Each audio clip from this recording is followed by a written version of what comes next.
Crypto মার্কেটের এই recent bullish momentum দেখে এত খুশি হবার কারণ নেই, বিকজ আমেরিকার গভর্নমেন্ট ঘোষণা দিয়েছে তাদের যেই $37.8 ট্রিলিয়ন একটা ন্যাশনাল ডেপ্ট বা ঋণ আছে, সেই ঋণের একটা পোর্শন তারা এখন ক্রিপ্টো দিয়ে পরিশোধ করবে। তাহলে এখন সিনারিও কি হবে? এই ব্যাপারটা কিন্তু বেশ কমপ্লেক্স, এন্ড আপনারা যারা অলরেডি ক্রিপ্টো মার্কেটে আছেন তারা অলরেডি দেখতে পাচ্ছেন যে এই বুল মার্কেটেও কিন্তু মোস্ট অফ দ্য রিটেল ট্রেডাররা তেমন একটা প্রফিট করতে পারতেছে না। দ্যাট মিনস কারেন্ট ক্রিপ্টো মার্কেটের পুরো প্যাটার্নটাই প্রিভিয়াস মার্কেটের তুলনায় অনেক চেঞ্জ হয়ে গেছে। এদিকে আগামী 17 সেপ্টেম্বর ইউএস এর রেড কাটের একটা রেজাল্ট আসবে, এন্ড 90% চান্স আছে ইউএস এর গভর্নমেন্ট এবার তাদের ইন্টারেস্ট রেট কিছুটা হলেও কমিয়ে দেবে। আর ইউএস যদি ইন্টারেস্ট রেট কমিয়ে দেয় তাহলে পুরো ক্রিপ্টো মার্কেটে ভালো লেভেলের একটা বুলিশ মোমেন্টাম আসবে।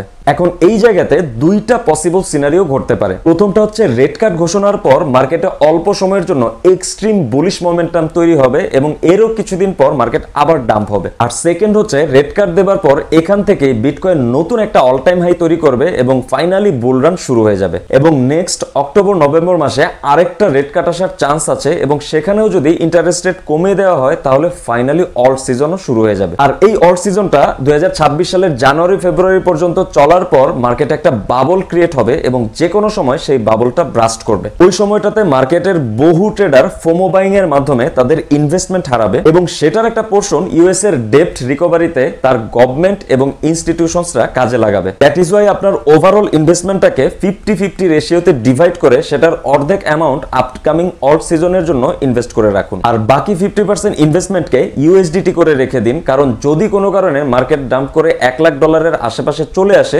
তখন যাতে লো প্রাইসে সেখান থেকে আপনারা কয়েন কিনতে পারেন। Crypto is all about managing your risk and profit. So এখানে টিকে থাকতে হলে অবশ্যই আপনার পোর্টফোলিওটাকে 2 থেকে 3 ভাগে ভাগ করে নিতে হবে। এতে করে আপনার ইনভেস্টমেন্টের একটা পোর্শন সবসময় প্রফিটেবল থাকবে। Subscribe the bullish trader for more info like this.